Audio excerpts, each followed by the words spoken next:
Stop. I need you to pay attention to four numbers. 2 players, 8 days, 2 separate elbows to Caitlin Clark's body, 2 official reviews, 0 calls. June 24th, Alyssa Thomas. Fist to the throat, 1 game suspension, but only after video surfaced the next morning. The referees missed it live.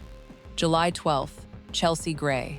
Hard elbow to the midsection, deliberate. 2 fakes used to create the contact. Clark falls to the ground.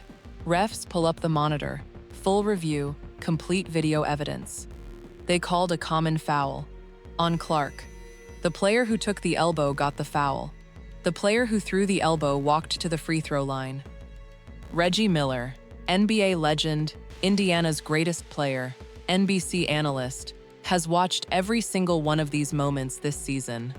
He said, "It is a pattern, and I know the difference between physical basketball and deliberate targeting. This is deliberate targeting." And Clark, recovering from a back injury, on a minutes restriction, 18 days after the Thomas fist, got up off the floor, confronted the officials, and played through it. The Indiana Fever won 109-75. The most targeted player in the WNBA just blew out the defending champions by 34 points. On a minutes restriction. Tonight, we talk about the pattern the WNBA cannot explain away anymore. To understand why July 12th is different from a regular missed call, you need the full timeline. June 24th, Thomas fist to throat. Clark misses 5 games, back injury. July 12th, Clark returns, still on a minutes restriction, still recovering, not at full strength, and she walks into Michelob Ultra Arena in Las Vegas, against the defending champions, against the same organization whose player put her in this condition 18 days ago. Chelsea Gray, 6-time All-Star, 4-time WNBA champion, drives into the post, throws 2 fakes. The fakes are designed to draw Clark forward, and when Clark steps, Gray's elbow connects directly with Clark's midsection. This was not accidental contact. Gray used the fakes to create the elbow. Clark falls immediately. A player with a documented back injury falls to the ground from an elbow to the gut. The referees review it and call it a foul on Clark. That is where this story begins. Let me walk you through the Gray elbow frame by frame, because this is the evidence. Clark is defending Gray in the post. Standard defensive position. Gray has the ball. First fake, Clark does not move. Second fake, Clark steps slightly forward. And that is exactly the moment Gray's elbow swings back, deliberately, and connects with Clark's midsection. Full force, direct contact, to a player with a documented back injury. Clark drops immediately. She is on the ground, in pain, in Las Vegas, in front of the entire Aces home crowd. Referees blow the whistle, pull up the monitor. The review is for a hostile act. They have full video, multiple angles, the same officials who have been under a microscope since Thomas on June 24th. The result? Common foul. On Clark. Gray walks to the free throw line. And here is the detail that makes this worse.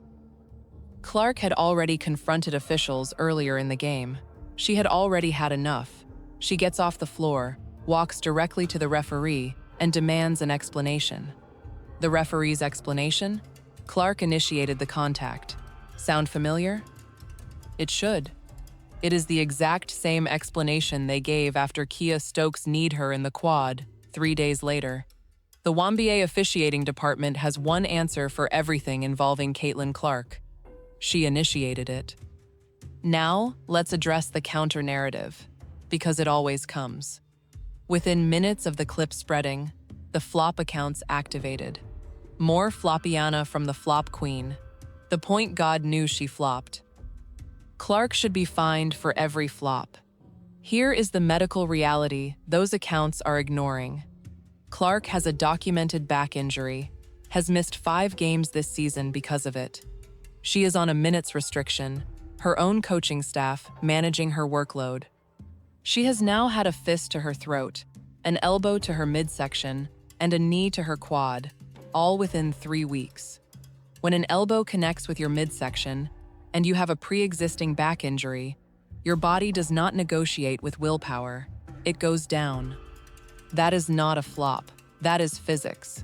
The same accounts calling her a flopper were silent when Thomas got suspended for the throat punch, were silent when the courtside footage showed the gray elbow clearly, were silent when Stokes kneed her and the ref blamed her. They only speak when Clark is on the ground, because it is easier to call her dramatic than to acknowledge that a player who has missed 5 games is going down because someone deliberately elbowed her. The flop narrative is not analysis. It is a shield for a pattern the league will not address. Now here is the voice that matters most in this conversation. Reggie Miller, NBA legend, Indiana's greatest player, NBC Basketball Night in America analyst. Miller has a real relationship with Clark. They have worked together on broadcasts. He has watched her play from the closest possible seat, and he has watched every single incident this season from that same position. When Thomas fisted Clark's throat, Miller called it dangerous, deliberate, exactly what it was. Now, less than 3 weeks later, Chelsea Gray elbows Clark's midsection on a review that ends with a foul on Clark. Miller said publicly, "It is a pattern. I played in the most brutal era of NBA basketball. I know the difference between physical basketball and deliberate targeting. This is deliberate targeting." He is not a Clark fan account. He is not a biased media voice. He is a Hall of Famer who absorbed elbows, shoves, and cheap shots from defenders who could not guard him with clean basketball. And he sees what the WNBA officiating department refuses to see. 2 aces players, 8 days, 2 elbows, 2 reviews, 0 calls. The pattern is documented. It is on camera, multiple angles, and the league's response, both times, has been nothing. One fan wrote, "I genuinely cannot explain this league's officiating." Reggie Miller can. He called it deliberate targeting. And he has been right about everything this season. Here is the full picture, and the numbers tell the story better than anything. June 24th, Thomas, fist to throat. Review missed it live. Caught next morning, 1 game suspension. July 12th, Gray elbow to midsection. Review happened live. Full video. Called a foul on Clark. July 15th, Stokes knee to quad. No review, no call. Ref told Clark she initiated it. 3 incidents. 3 weeks. 3 different players. 3 different teams. Thomas, Mercury. Gray, Aces. Stokes, Valkyries. Different organizations. Same result. Clark goes down. League does nothing meaningful. Meanwhile, Clark has missed 5 games this season, has a back injury, a quad contusion, and is on a minutes restriction. Congress has threatened a DOJ investigation. The commissioner canceled an interview. 11 lawmakers wrote letters. Fans lost jobs. Players received death threats. And Clark, through all of it, played 26 minutes on a quad contusion, dropped 45 points 2 days later, and helped the Fever beat the Aces by 34 on a minutes restriction. The Aces have now been blown out twice in 8 days in their own building, by a team with its best player not at full strength. On July 25th, Clark goes to the All-Star game in Chicago. The second half of the season starts immediately after, and the WNBA still has not answered one simple question. How many more reviews end with a foul on Clark before this changes? 2 Aces players, 8 days, 2 official reviews, 0 calls on the player who threw the contact. Reggie Miller called it deliberate targeting. The WNBA called it a common foul on Clark. Indiana won by 34 say. Anyway, subscribe for daily WNBA coverage. Drop a comment. Is this officiating incompetence, or is it something worse? Because Reggie Miller made his choice, and the numbers make it hard to disagree.